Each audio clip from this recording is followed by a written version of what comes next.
Hey, what's going on YouTube? Tonight I'm going to show you how to put together a 5-piece beadlock aluminum wheel. I got these off Amazon. These are RCLIONS. They're pretty inexpensive, and I've got some Super Swamper 1.9s to go on them. So first thing we're going to do is we're going to get our 1.5 millimeter hex driver, and we're going to mount the outer beadlock ring to the front half of the rim. And I'm going to use some blue Loctite on every screw. I'm going to be skipping or doing the star pattern. Let's try not to drop the whole screw in there, but hey, nobody's perfect right now. So, going to get our first one in here. Put some Loctite on these just because it is metal to metal contact. Just using the blue thread locker. I've got 24 of these little screws to put in,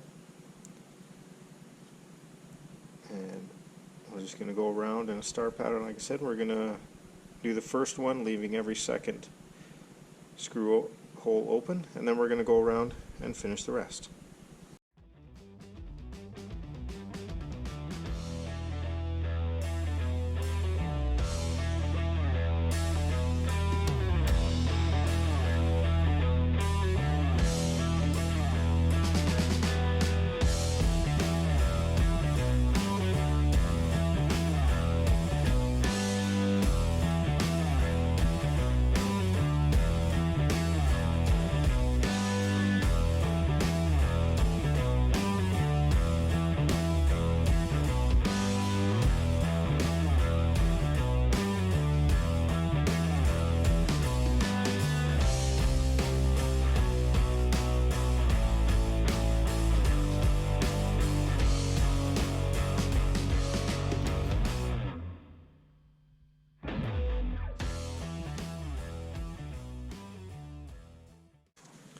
Okay, so there we got the first 24 little screws in on the outer ring.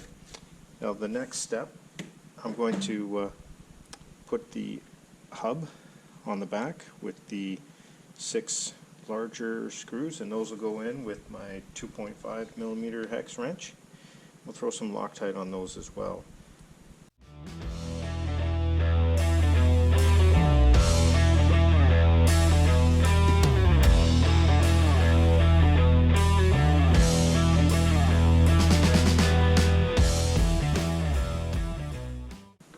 Okay, there we go. Now the hub is mounted in there. Now the next step, I'll put that aside for a second, is mounting it to the tire.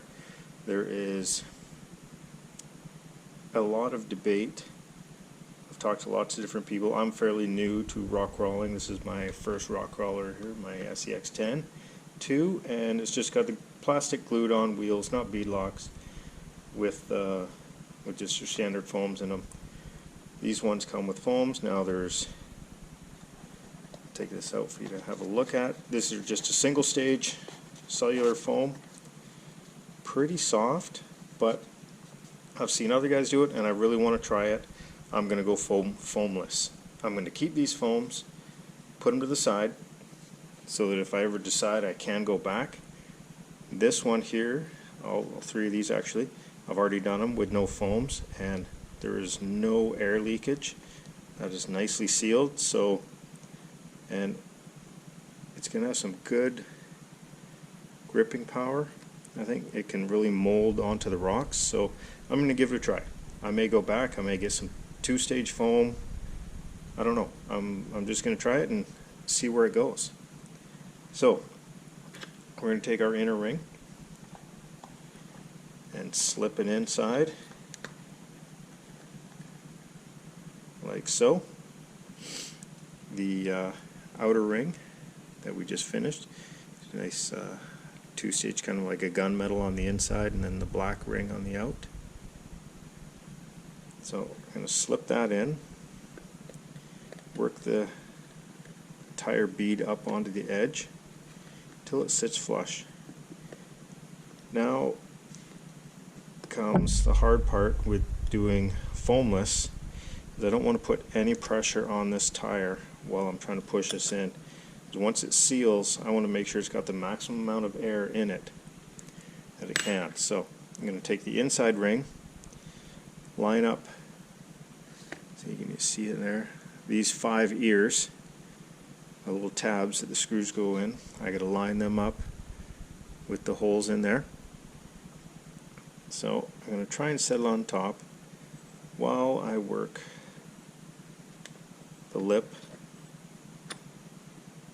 I'll put this down, do it on the bench, it's a little easier. Just pull this lip back so it can slide in.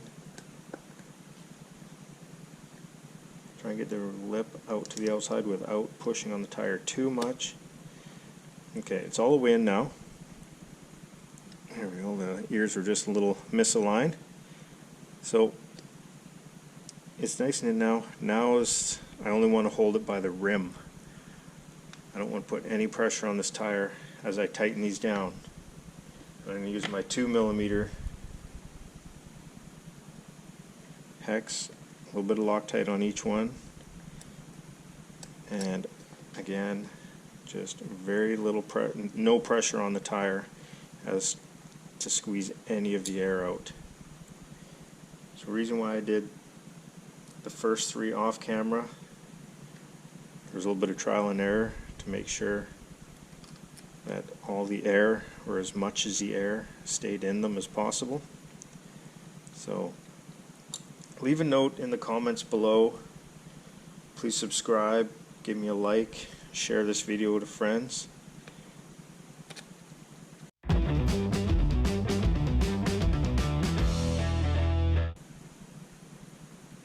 the last one here.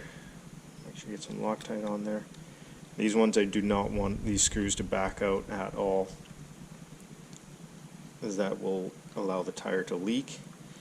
And when air will leak out when it puts pressure on it, but air will not leak back in.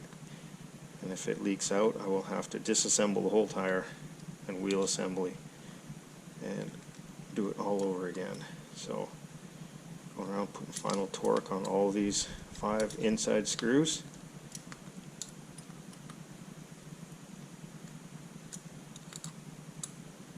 Alright, she's good. Let's give it a squish. No air is leaking out. So it's hard to see. I gotta get a little bit better lighting here, but